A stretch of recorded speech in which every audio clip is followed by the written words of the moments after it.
I wish that they knew that they need to stop following what everyone else is doing, because that doesn't mean that it's going to work for them. And they just need to be themselves.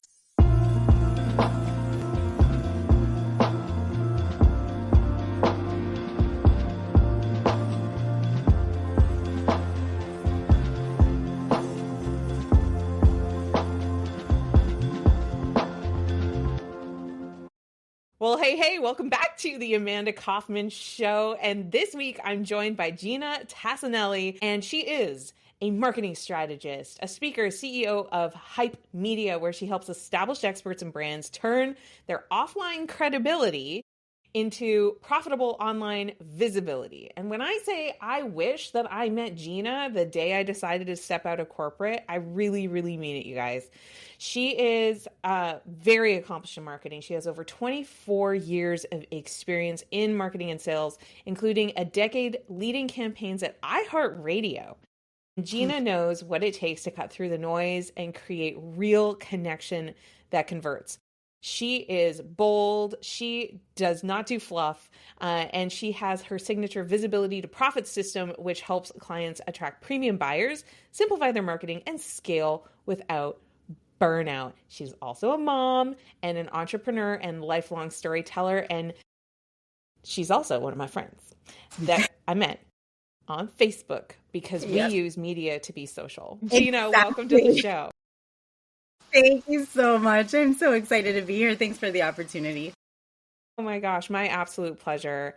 So we were connecting, a dear listener, before Ginna and I went live with the recording. And to be honest, as entrepreneurs, as busy people, we kind of had a minute where we were like, why do we know each other?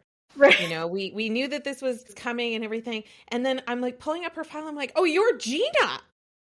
And that was like a literal moment, and it was crazy. And I just have to tell you all this because I want to set the scene for our whole conversation. It flooded in my brain. Oh my gosh, I know Ginna. I like Ginna. I trust what Ginna has to say because guess what? I've seen her on my Facebook. We connected organically through Facebook connections. We sparked a conversation there. And the reason why I was having a hard time placing her is because this is our actual first live, face-to-face conversation. But I really want you to hear this. Asynchronously, we've been friends for a while. And it's like, this is happening real time. So Ginna, thank you again for being here. You have a whole philosophy about marketing. Mm-hmm. And I feel like this example that I just shared of like, Ginna, I know you, I like you, I trust you. We're already friends. It, isn't it? Yeah, it is. And you know what? We've been friends through voice notes too. I know. So, we exchanged voices. What I needed to do was close my eyes. Right? Exactly. You're in 3D right now. Yeah, we've been human on social media. Imagine that. How it works. I love it. So you have a whole philosophy around this, right? Around what marketing can be. And you have, I would say, maybe both sides to a coin around perspective on marketing. You've got that corporate style experience, but you also have the boots on the ground, more solopreneur level experience with it. So, what do you wish people knew about marketing that they maybe don't know? I wish that they knew that they need to stop following what everyone else is doing, because that doesn't mean that it's going to work for them. And they just need to be themselves, especially when we're talking to other experts, coaches, consultants, right? And people like myself that developed our career offline, right? Like I really... Hype Media didn't start until 2009. Facebook was like a baby. I still had a MySpace account, right? So we didn't really use social media for business yet. And I know it's challenging to leave corporate or to come from the offline space and then try to expand or evolve that same success online. And we tend to get super robotic because of the technology. But I want people to know that if you are yourself and you actually show up, there's, number one, no competition because, I used to say because no one can clone you, but that's starting to change a little bit with AI. For that. But, the point is that is that there's so much opportunity online when you are taking a marketing approach that's more human centric and not worried about trends, not worried about virality, and just really making connections. It's really about deeper connections, and that's how you're going to cut through all the noise and really do what a CEO needs to do, which is market yourself, generate leads, and make sales to make a bigger impact in other people's lives, but also in yours. So, yeah. Well, I'm always teaching and preaching. You know, I've had the Coaches Plaza for a few years now. Not as long as you. That's impressive. 2009. And the thing that I always found when I was working with somebody is like they always really overcomplicate it. And I think the reason why is we're voyeurs, we're watchers, we're daydreamers before we finally make the leap. And listener, if this is our first time meeting, I also made the leap from corporate, and I sincerely meant it. Like, I wish I met someone like Ginna back when I was making that transition, because I remember I was so scared of what my current network was going to think of me. I was scared that it wasn't going to work and I'd have to retreat back to corporate. I was dealing with a lot of more personal growth type things, like my own body self-image and my self-talk and all of that kind of thing. So I'm curious, Ginna, when you're working with somebody and you're helping them access the more human side of their marketing, that it's more connection based, what do you find yourself telling people, you know, over and over again to help them to get past those heebie-jeebies and maybe the confidence gap that they may be experiencing? Yeah, so I really have them think about, where did they start, right? You know, where have they come from? The years of experience that they have. That stomps like everything else. And so I think what happens is we tend to compare ourselves with a lot of what we see out there, like you said. And, you know, not some. It's such a wide range of what seems to be successful online, especially when we're talking about, I don't know how old you are, Amanda, but I'm almost 50. So I'm talking about, you know, I work with a lot of women, especially that are in their C's and C's, and they feel so unmotivated because they're seeing these young people that are they seem so successful, right, with what they're doing online. And what I explain to them is the difference between them and you, number one, is your expertise, huge difference. But number two, what's working for them is that they are just doing it, right? They don't know any better, and they're just doing it without, I mean, they may have some fear, but they are just like bold and blunt, and they're going for it. So, yeah, you know, I help them a lot through that personal development. And this is just me walking my own journey with them, my own experience. I also, coming from corporate America with iHeartRadio, I was working with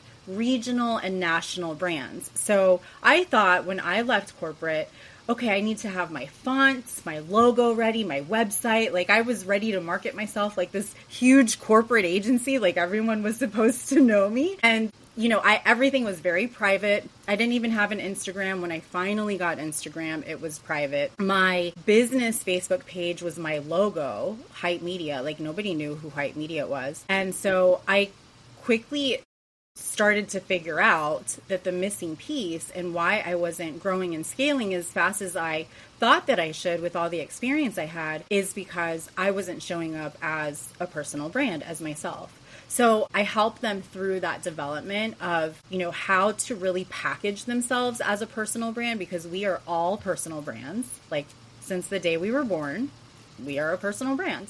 It's just we don't see ourselves that way. So it's, you know, it's a little bit of a process. And then conversations, like, you know, it's practice, having more conversations with people online, networking, partnerships, collaborations, and all of that really helps us to build that confidence, because once we start having these conversations, it's like we're back feeling like we're in our shoes again, right? So even though we're doing these things online now most of the time. So that's really the process that we work through.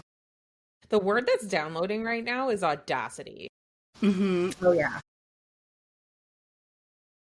When I started my journey, I was very anti-branding, and I didn't understand branding enough to know that that was actually part of the brand, right? Right.